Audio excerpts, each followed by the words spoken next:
Nesse vídeo, nós vamos começar a carteira do canal. A gente vai abrir publicamente aqui uma carteira de investimentos com intuito educativo. Tanto é educativo que nesse primeiro vídeo a gente não vai investir nada ainda. A gente só vai explicar, a gente vai montar junto aqui uma alocação para essa carteira. Como é que a gente pensou aqui na alocação da carteira? Vai ser uma carteira, gente, de fundos imobiliários. Essa carteira do canal é para quem quer viver de renda, quem quer acumular patrimônio por longo prazo, sempre recebendo ali dividendos, que é a característica do fundo imobiliário, daqui a alguns anos, então, chegar no seu dia de aposentar, né? Essa aposentadoria privada aqui que a gente está montando, entre aspas, né?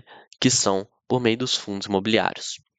E aí, todo mês, a gente vai investir um valor, né? A gente está pensando em, claro, a gente vai começar impulsionando o nosso dinheiro, e aí, conforme o canal for trazendo frutos, a gente vai investir o próprio dinheiro do canal nessa carteira, né? Tudo com o intuito de ajudar vocês. E aí, quanto mais a gente conseguir aqui rentabilizar, mais a gente investe.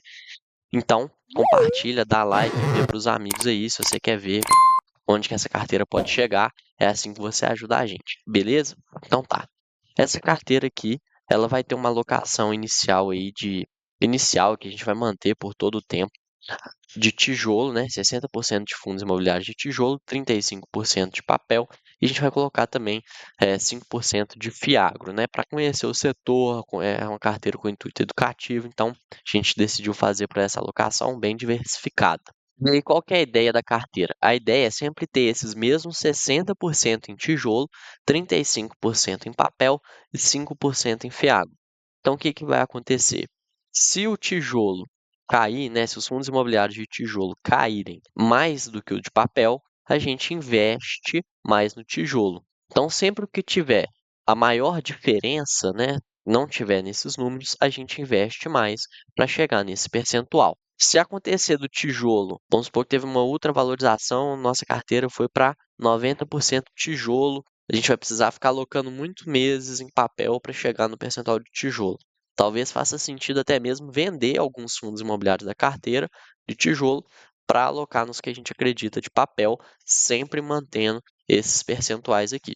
Explicada essa questão, vou falar o porquê desses percentuais, né? Primeiro, os fundos imobiliários de tijolo, que são de imóveis, eles pagam menos dividendos e têm uma valorização da cota, né? Essa é uma característica deles, porque eles são lastreados em imóveis e os aluguéis desses imóveis muitas vezes são menores do que o pagamento da dívida de um fundo imobiliário de papel. Só que a gente tem também a valorização da cota, por conta da valorização desses imóveis, valorização dos aluguéis do mesmo e a cota acaba valorizando. Existem vários motivos pelos quais esses imóveis vão valorizar, e eu vou entrar mais no detalhe depois com vocês, né? Claro que também tem a depreciação dos imóveis, né? O imóvel não só valoriza ao longo da vida dele, ele deprecia também. Então, a gente vai entrar mais no detalhe quando eu for entrar na diversificação ali do tijolo. Então, mas é por isso, a gente acredita muito no segmento de tijolo, é um segmento muito atrelado à economia real, que é onde as coisas acontecem. Mas não é por isso que a gente vai deixar de investir nos fundos imobiliários de papel, né? Até mesmo para diversificar a carteira, por mais que dentro da mesma classe de ativos, a gente vai colocar um percentual ali em papel. Os fundos de papel e de tijolo, eles se complementam bem, porque muitas vezes esse papel, esses fundos imobiliários de papel, são títulos de dívida.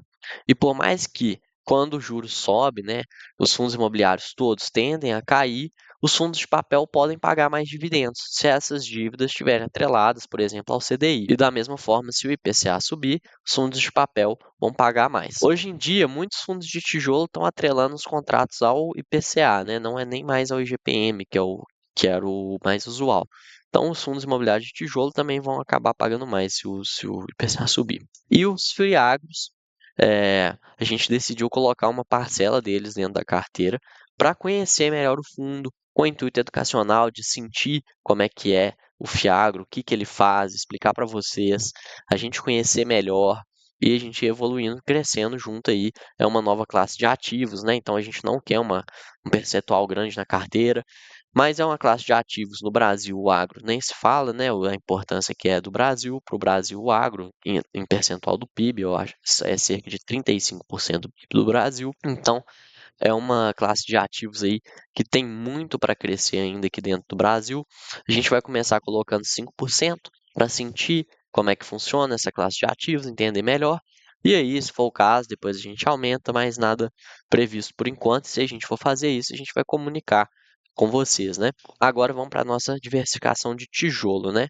Então, primeira coisa de tudo aqui é o mesmo gráfico, gente, só que aí eu abri aqui essa parcela, que era a parcela do tijolo, de 60%, em todas as classes de ativos que a gente vai investir de tijolo.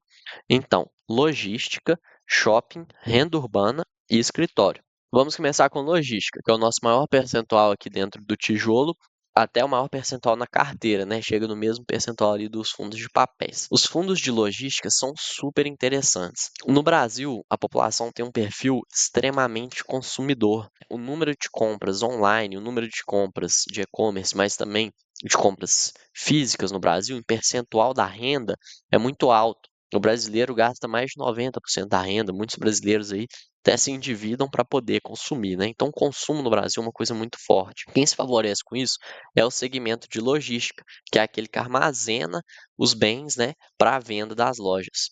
Com o crescimento do e-commerce, está cada vez mais importante ainda esse segmento. Fora isso, ademais, o segmento de logística ele costuma estar próximo ali de grandes centros urbanos, muitas vezes até inseridos dentro deles mesmo. Só que isso, muitas vezes, traz então uma valorização para o imóvel que muitas vezes nem é calculada no fundo, considerando ali que esse centro urbano vai crescer, e aí esse fundo, esse galpão logístico, que antes era próximo a centro urbano, numa estrada de fácil acesso para ela, por exemplo, vai estar inserido dentro do próprio centro urbano. Então isso vai trazer uma valorização adicional para o imóvel, em comparação ao índice de valorização, né, o GPM, mais alta do que os demais. Então a gente acredita muito nesse segmento, é um segmento muito seguro também, porque é um segmento de aluguéis de galpões logísticos, né? Vamos fazer uma comparação aqui. Por exemplo, um shopping. Se a economia está indo mal, se o PIB está caindo, o shopping ele é muito dependente disso. E aí a renda do shopping cai também. Já no segmento de logística, por mais que talvez, né, o inquilino ali que está alugando o galpão vai ter um lucro menor, ele não vai deixar de pagar o aluguel do galpão. O aluguel é uma das últimas coisas que ele vai tentar parar de pagar, né? Porque o contrato, muitas vezes, é mais de 10 anos o contrato, tem garantias, e o cara não quer que o fundo execute a garantia. Então, tem fiador. Então, isso aqui é um segmento extremamente seguro, com uma valorização, com um dividendo bem interessante, um potencial de valorização bem interessante, e a gente vai pensar sempre em alocar fundos com essa característica de potencial de valorização da cota também. Então, está explicado aqui o segmento de logística, porque que a gente decidiu inserir ele na carteira, né? Não o segmento de logística como um todo, né? Depois a gente pode até gravar um vídeo explicando melhor o segmento de logística, quais fundos estão neles, quais localizações são interessantes, que é São Paulo e em volta, extrema em Minas Gerais, por fatores conjunturais, né, do imposto, que ele é diferente, mas não vamos entrar nesse mérito aqui, vamos agora explicar o segmento o próximo, né, o segundo maior aqui, que é o de renda urbana. O de renda urbana, a gente identificou um fundo imobiliário, né, alguns fundos imobiliários dentro desse segmento, depois a gente vai fazer a alocação, que a gente acha muito interessante. É um segmento, primeiro, está crescendo no Brasil, é importante para a economia, e é um segmento que, dependendo da alocação ali, pode ser bem seguro, né? Pode ser, inclusive, mais seguro até que o de logística. Fora isso, a valorização do imóvel e o pagamento de dividendos interessante. Então, renda urbana a gente acha que é um bom segmento para investir, né? Todo mundo ali, né, o brasileiro, inclusive, comunica muito com esse segmento, porque todo mundo quer ter ali um galpão para alugar, perto da casa onde mora, né? Ver, alugar esse tipo de coisa. Fora imóvel residencial, é a segunda opção, né, do brasileiro de aluguel. Um segmento bem interessante para a gente estar dentro. E aí, shopping, né? A gente colocou só 5% em fundos imobiliários de shopping. O shopping no Brasil tá ganhando um ressignificado, né? Antes as pessoas, lá para, sei lá, 1930, as pessoas iam no centro fazer compras e tudo. Com a criação dos shoppings, isso mudou, todo mundo passou aí no shopping comprar, os centros ficaram vazios, e agora com a entrada do e-commerce, as pessoas estão deixando de comprar tanto em shopping para comprar nos e-commerces. Só que os shoppings ainda vão durar muito tempo, gente. O shopping, ele tem diversas vantagens, apesar de que num longo prazo talvez não faça mais tanto sentido assim, né? Muitos shoppings vão, a tendência é o segmento ir piorando, mas isso para muito longo prazo. Por quê? Porque a parcela da população que consome em shoppings hoje, né, que mais consome em shoppings, é cada vez a parcela da população que tem mais renda. São aquelas pessoas ali de 40 a 60, 65 anos que não estão tão familiarizadas assim com e-commerce, gostam de ir presencialmente para ver, para conhecer, tiveram essa cultura, né? Já estão com o shopping na vida dela há mais de 20 anos. Então, essa parcela, que é a parcela com maior renda da população, maior patrimônio, ainda vai muito no shopping. E outra coisa, tem alguns shoppings que são shoppings muito bem localizados dentro da cidade, são aqueles shoppings que, se os shoppings começarem a falir, esse shopping vai ser o último a falir, inclusive vai estar dando lucro. O que vai acontecer com os shoppings é que muitas vezes eles vão se tornar uma loja, talvez, de exposição. A pessoa quer conhecer ali o produto no shopping para depois comprar online, por exemplo. E aí, esses shoppings super bem localizados, que estão na cabeça das pessoas, vão ser os últimos a acabar, se é que vão. Então, a gente identifica aqui nesse segmento um potencial, né? Alguns fundos tem que ser muito bem escolhidos, com shopping muito bem escolhidos, que fazem sentido. A gente colocou também fundos de escritório, né? Escritório já é um fundo mais polêmico, mais arriscado, e por isso tem um prêmio maior também, né? A gente vê fundos de escritório aí pagando 14, 13% de dividendos.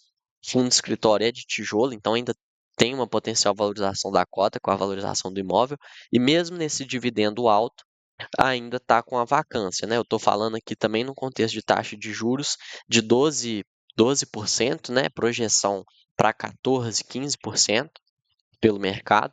Então, tem esse contexto delicado da taxa de juros, as cotas de escritório estão muito descontadas e por isso estão pagando tanto.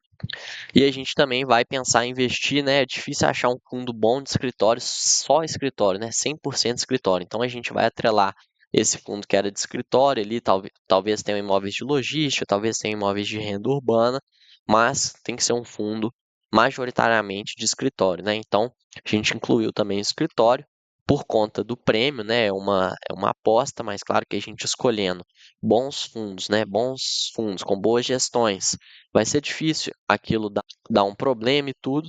E aí, né, a gente entende que existem boas opções com risco-retorno bom. Então, é isso. Esse acho que tá justificado aqui para vocês a escolha da carteira, da nossa alocação. A partir do mês que vem, a gente já vai fazer o primeiro aporte. E aí, todo mês, né, durante aí, é, diversos meses, a gente vai aportando a carteira. Nós vamos começar do zero mesmo, R$ 0. E a meta é chegar aí em 1 bilhão, claro, né? Mas vamos pôr uma primeira meta de R$ 10.000, né? Então, rumo aos 10 mil, vamos juntos. E até o mês que vem, né? Com esse quadro aqui.